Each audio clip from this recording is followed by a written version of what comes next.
El trabajo que hacen los científicos debe cada día tener menos barreras. Toda aquella obra, producto del esfuerzo intelectual de una persona, conlleva de manera intrínseca el derecho moral. El plagio es un fenómeno nada nuevo, es un fenómeno que se ha agudizado, intensificado en la época contemporánea. No podemos, digamos, medir con el mismo criterio de velocidad a todas las ciencias.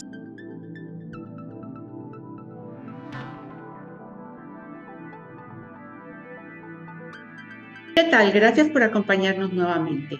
Me encuentro hoy con el maestro en Ciencias Políticas, Omar Mayorga Gallardo, coordinador de Evaluación y Comunicación Científica de la Facultad de Ciencias Políticas y Sociales de la UAP. Bienvenido y gracias por su tiempo. Hola, gracias a ustedes por la invitación. Maestro, usted tiene una larga trayectoria como editor de revistas científicas, por lo cual me gustaría nos dijera, ¿cuál es la diferencia entre comunicación y divulgación científica y por qué son importantes? Pues mira, básicamente la diferencia es de grado, mientras que la divulgación de la ciencia se dirige fundamentalmente a un público de no especialistas, es decir, al público lego, al público en general, que justamente tenemos la intención de acercarlo a la ciencia, a la información que se está generando día a día a través de los resultados de investigación. Por su parte, la comunicación de la ciencia, tanto en su formato como en su propósito, tiene por objeto entablar una comunicación donde se compartan los avances de investigación, pero entre especialistas. En ese sentido, la comunicación de la ciencia precisa de un lenguaje claro, riguroso, de perspectivas teóricas también novedosas, puntuales, para que la comunicación entre los especialistas pueda ser mucho más efectiva y se pueda lograr nuevos conocimientos, que es el objetivo de la investigación. Y dígame, ¿en qué medida dar a conocer, por ejemplo, los resultados de un proyecto de investigación o los avances en diferentes campos del conocimiento tiene un impacto en la generación o el surgimiento de nuevas vocaciones científicas?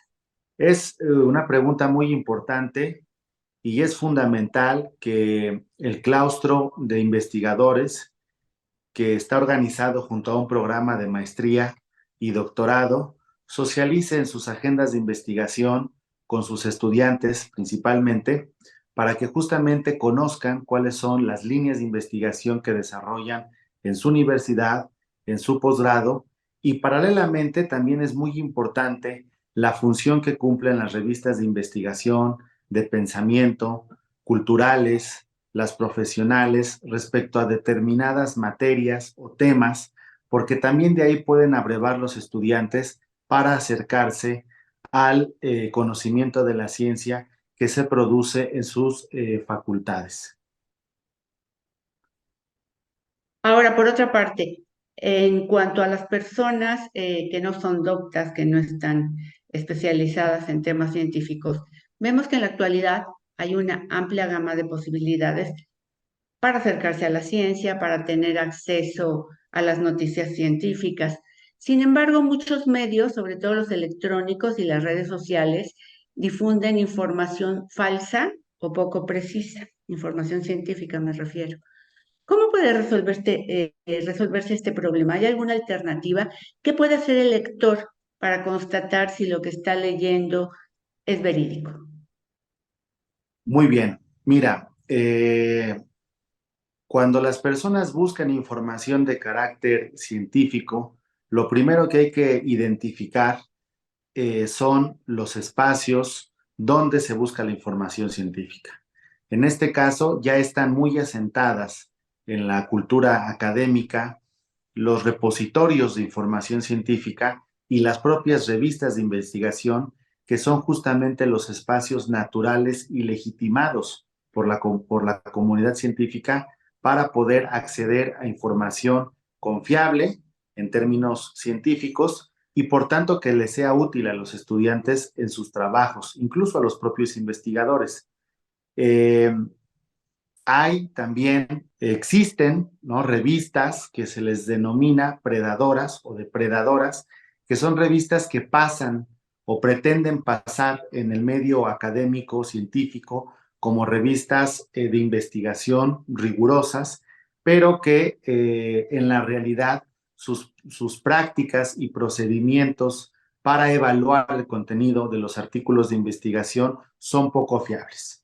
Por eso es que yo invito a las personas que busquen información científica que lo hagan a través de los repositorios que ya están establecidos y que son reconocidos por los organismos y las instancias que regulan, definen, diseñan y le dan seguimiento a la política científica en México y en el resto del mundo. Por ejemplo, está Redalic, que es un repositorio alojado en la Universidad Autónoma del Estado de México. Está la red hemerográfica Cielo, que alberga un número muy importante de revistas científicas en toda la región iberoamericana.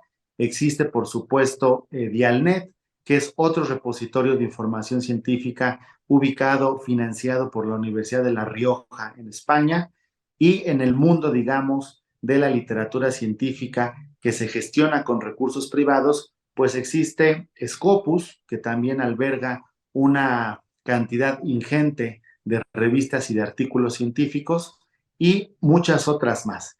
Entonces, eso es lo primero que tendría que hacer la persona interesada en buscar la literatura científica, digamos, de calidad o certificada. Buscar en repositorios de información científica y en revistas que estén avaladas por universidades, pero también por los consejos estatales o nacionales de ciencia y tecnología. ¿Qué se está haciendo para subsanar el problema que implica eh, la incomprensión del lenguaje científico para muchos lectores? Esto es, yo acudo a un repositorio porque me interesa algún tema, pero me enfrento a que los artículos o las revistas están redactadas en términos científicos que no son muy accesibles para el común de las personas. ¿Hay algún esfuerzo, se está haciendo algún esfuerzo para formar redactores científicos, periodistas científicos que hagan más accesibles estos materiales a la sociedad en general? Sí, por supuesto. Digamos que hay dos maneras. Uno son justamente las revistas de divulgación científica, que como están dirigidas a un público lego, un público de no especialistas, bueno, la manera de estructurar esos textos y el lenguaje con el que están estructurados esos textos, pues son, digamos, vocabulario del uso corriente, ¿no? Justamente con la idea de acercar en un primer momento al público interesado a temas especializados. Si el lector continúa con esta curiosidad intelectual y desborda los límites de la literatura de divulgación, puede fácilmente entonces ir penetrando al mundo sofisticado de la comunicación de la ciencia, pero ya con una preparación, con un bagaje previo que hacen justamente las revistas de divulgación, pero que también esta brecha se reduce justamente en las propias aulas académicas donde se forman, digamos, los estudiantes que pretenden o que tienen interés de ir más allá de la clase del profesor o de adentrarse en un tema que les genere curiosidad intelectual. Por otra parte, actualmente muy en boga tenemos a la llamada ciencia abierta, que tiene el propósito de producir conocimiento científico de manera colaborativa y sobre todo poner sus resultados a disponibilidad de todos los interesados. ¿Qué papel está jugando la comunicación y la divulgación científica para que efectivamente esta ciencia abierta esté al alcance de todos? Sí, la ciencia abierta es fundamentalmente un movimiento impulsado por académicos, por investigadores, por organismos públicos, también por organismos privados, que tiene por objeto justamente instaurar una idea o un propósito diferente, una concepción diferente del quehacer científico en general, pero de manera puntual en el proceso de investigación. ¿Qué se entiende en términos generales por ciencia abierta? Pues es esta voluntad que debe de existir en las universidades y en todos los centros e institutos donde se desarrolla información e investigación científica, de que se transparenten, se socialicen tanto los métodos de investigación, los resultados de investigación, los datos de la investigación, con el ánimo de que cada día más el trabajo de investigación sea colaborativo y en abierto. Esto de abierto apela justamente a una idea democratizadora de que el trabajo que hacen los científicos debe cada día tener menos barreras, tanto tecnológicas como de acceso a todos a toda la información, a todos los procesos que implica hacer investigación científica. Este movimiento ha permeado ya en muchos países, en muchas universidades, también en muchas revistas, tanto las, digamos, científicas como las de divulgación, con el ánimo de hacer mucho más accesible la literatura científica y todo lo que implica el mundo de la comunicación de la ciencia para los ciudadanos, para los gobiernos, también para la iniciativa privada y así optimizar de mejor manera todos los recursos que se derivan de manera natural del trabajo científico. ¿Y qué hay, maestro, sobre los derechos de autor, tanto de las investigaciones que llevan a cabo los científicos como las que realizan estudiantes a punto de egresar en sus tesis o sus proyectos de investigación? Últimamente escuchamos mucho sobre el tema de los plagios, plagios incluso de tesis enteras, y nos enfrentamos a otro desafío, el de la inteligencia artificial, que es un reto para la autentificación de los textos. Sí, es una pregunta muy interesante porque estás entreverando justamente tres temas que son muy recurrentes ahora en el mundo académico en general y de manera puntual en el mundo de la ciencia. Primero, el tema de los derechos de autor. Tanto en los trabajos de investigación científica como en los trabajos escolares al interior de un aula o un trabajo de investigación de una tesis, ya sea de grado o de posgrado, toda aquella obra, producto del esfuerzo intelectual de una persona, conlleva de manera intrínseca el derecho moral. Ese derecho moral es un derecho irrenunciable de los autores e intransferible de los autores. Por el simple hecho de haber creado una obra académica, en este caso, está resguardada, asegurada y acompañada de un derecho que es el derecho moral. El derecho moral tiene una contraparte que son los derechos patrimoniales.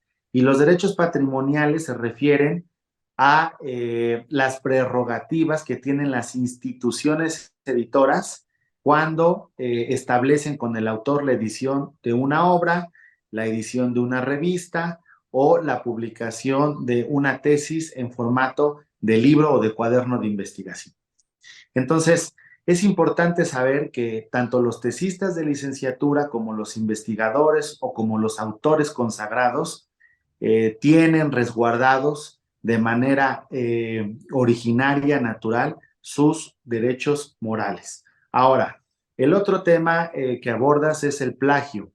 El plagio es un fenómeno nada nuevo, es un fenómeno que se ha agudizado, intensificado en la época contemporánea debido justamente a la evolución de las tecnologías de la información orientadas a los trabajos de investigación científica y comunicación de la ciencia.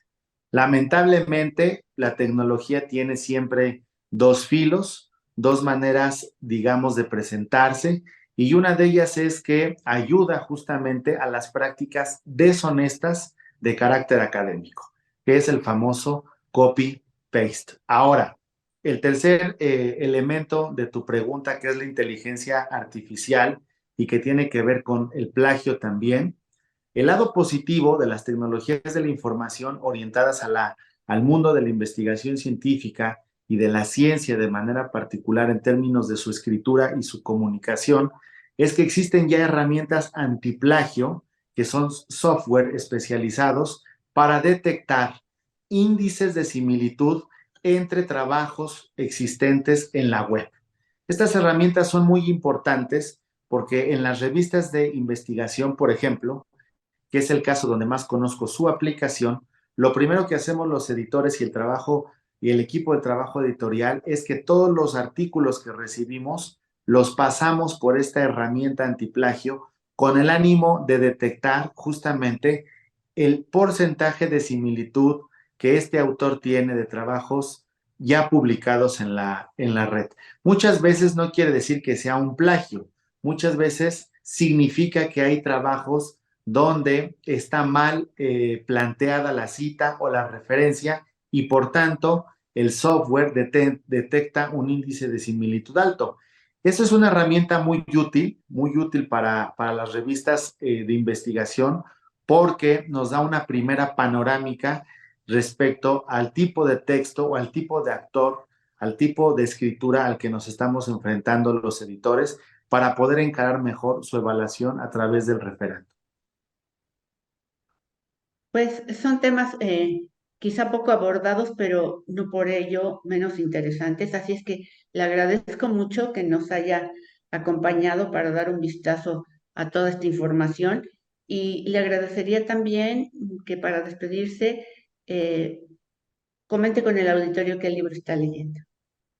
Con mucho gusto. Mira, ahora estoy haciendo una lectura de una autora francesa que conocí hace alrededor de 4 años justamente en París. Se llama Isabel Strangers y el libro se intitula Manifiesto por una ciencia slow, una ciencia lenta. Y es que la tesis central de la autora es muy sencilla en términos de su planteamiento, pero muy significativa en términos de la manera en la que está organizada actualmente la vida de un académico, de un investigador puntualmente.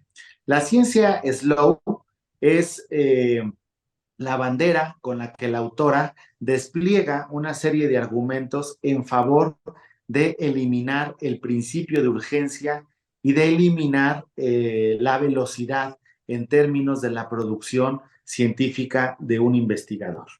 Como ustedes saben, los programas de estímulos a la docencia, particularmente los programas de estímulo a la investigación científica, pues someten a un ritmo de trabajo a los investigadores, a los propios estudiantes de posgrado, que a lo largo del tiempo se vuelve desquiciante. Entonces, la autora está planteando en este libro que no, en el caso de la ciencia y en el caso del trabajo de la ciencia, el principio de la velocidad, el principio de la rapidez debe proscribirse. Y esto en el mundo de las ciencias sociales, que es el que mejor conozco, de las humanidades, tiene mucho sentido, porque no se necesita, por ejemplo, en este campo del saber, publicar por publicar, editar libros por editar libros, firmar artículos científicos por firmar artículos científicos. La investigación en ciencias sociales y en humanidades es, por tradición histórica, una actividad que requiere mucho tiempo, muchas horas de lectura, muchas horas de consulta de archivos, por ejemplo, en el caso de la historia, muchas horas de pensamiento, de razonamiento. Por tanto, no podemos, digamos, medir con el mismo criterio de velocidad a todas las ciencias. Pues le agradezco mucho, maestro Omar Mayorga, por esta charla y por su tiempo. Gracias a ustedes y estoy a sus órdenes. A todos ustedes, nos veremos pronto. Déjanos tus comentarios y si te gustó, dale like.